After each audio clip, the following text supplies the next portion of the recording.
Nous sommes submergés de signes, de mesures, de nombres et d'indices.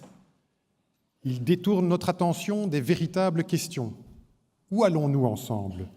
Quelle sorte de société voulons-nous construire? Comment échapper à la violence de tous contre tous? Comment échapper à la violence de tous contre tous? Nous demande Jean-Claude Guibaud dans cet extrait de son livre « Une autre vie est possible ». Quand notre université a choisi, il y a plusieurs mois, la thématique des doctorats honoris causa de cette année, quand elle a proposé aux 3 écrivains que nous accueillons aujourd'hui de les honorer pour leur engagement, nous ne pouvions pas deviner dans quel contexte tragique cette cérémonie s'inscrirait.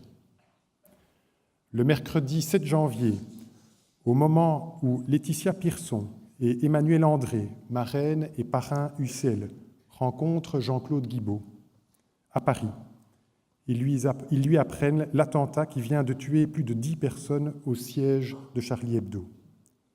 Tous, nous avons entamé l'année 2015 dans l'effarement. Celui-ci a rapidement fait place à un mouvement d'indignation et de solidarité qui a réuni des centaines de milliers de personnes. À l'horreur ont succédé l'action, la réflexion, l'analyse, mais aussi, pour certains, la peur. L'UCL n'est pas abonné à Charlie Hebdo, mais l'UCL est abonné à la liberté d'expression. Aujourd'hui, notre université manifeste sa solidarité avec tous ceux qui s'exposent et qui prennent leurs responsabilités.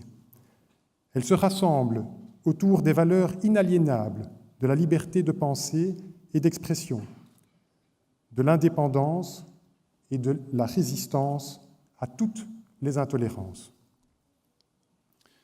Messieurs les ministres d'État, Monseigneur, Excellences, Messieurs les ambassadeurs, Mesdames et Messieurs les ministres, Messieurs les recteurs, Mesdames, Messieurs, chers amis de l'université, chers collègues, chers étudiants et très chers diplômés. Les universitaires écrivent des articles, des livres, interviennent par leurs écrits et leurs mots dans l'espace public, à la fois pour faire avancer la science et pour communiquer, mais aussi pour être des agents de changement. Leurs paroles, leurs écrits sont moins soumis aux réactions violentes que les écrivains ou que les caricaturistes, mais leur responsabilité sociale n'est pas moindre. Nos voix et nos écrits se joignent aujourd'hui à ceux de nos invités pour dire ensemble notre volonté d'être des témoins engagés, plus encore, des acteurs de transformation sociale. Celle-ci passe par la science, la connaissance, l'éducation, les médias, le théâtre, la littérature, les essais, toutes ces manifestations de l'esprit qui font l'honneur de l'humanité et l'aident à dépasser les obscurantismes. Nos expertises scientifiques, techniques et critiques permettent de mieux comprendre le monde, d'éclairer les débats, de rendre ce monde plus ouvert, de diminuer les inégalités et de combattre toutes les formes de violence.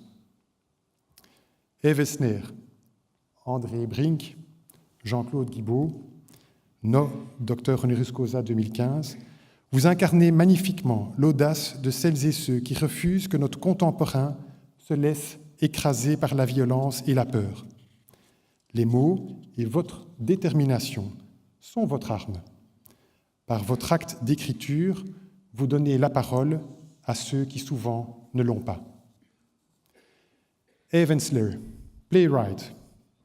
The power of your writings is in its ability to defend women and girls around the world, with confidence and without fear. With the play The Vagina Monologue, les monologues du vagin, translated into 50 languages, you shake up your audience. With the support of UNICEF, you founded the City of Joy in Congo, a shelter for thousands of women who were victims of violence. There are no reason for women to be less than men. No reason for women to be more modest than men. You inspire women to transform their pain to power. You defend all women. André Brink, vous êtes un des plus grands auteurs contemporains issus d'Afrique du Sud, pays auquel vous êtes viscéralement attaché. Votre talent d'écrivain, vous l'avez mis au service de votre peuple, contre l'apartheid. Pour défendre vos idées, vous avez résisté à la censure, à l'isolement et à toutes les vexations. Libre et responsable, votre œuvre a eu un immense retentissement, jusqu'à cette image personnelle de mon oncle Jean-Pierre, aujourd'hui décédé et dont le fils se trouve dans la salle, qui vous lisait, il y a 30 ans, en afrikaans et en anglais, dans des livres l'un à côté de l'autre. Jean-Claude Guibault, écrivain, éditeur, vous avez mené une brillante carrière de journaliste qui vous a mené aux 4 coins du monde. Vous témoignez, mais surtout, vous alertez. Vous décortiquez les mutations de notre société et vous refusez de qualifier de crise ces mutations. Les mutations géopolitiques, économiques, biologiques, numériques et écologiques bousculent nos sociétés et forment un système que vous tentez de décortiquer. Vous refusez de vous laisser contaminer par le pessimisme et vous faites preuve d'un optimisme que vous appelez stratégique. Car, dites-vous, il repose sur l'idée 1000 fois vérifiée selon laquelle le pessimisme est autoréalisateur. Vos armes, à tous les 3, ce sont les mots.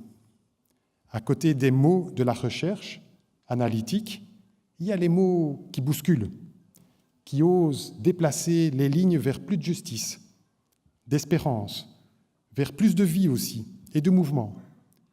Je formule le vœu que la communauté universitaire ici présente, que nos 30 000 étudiants, que nos 150 000 alumni s'emparent, eux aussi, de mots et de sens, et que tous, nous nous inspirions de la compatibilité de nos nouveaux docteurs honoris causa avec la conviction que la dignité et la liberté doivent être défendues par tous et partout. Je vous remercie.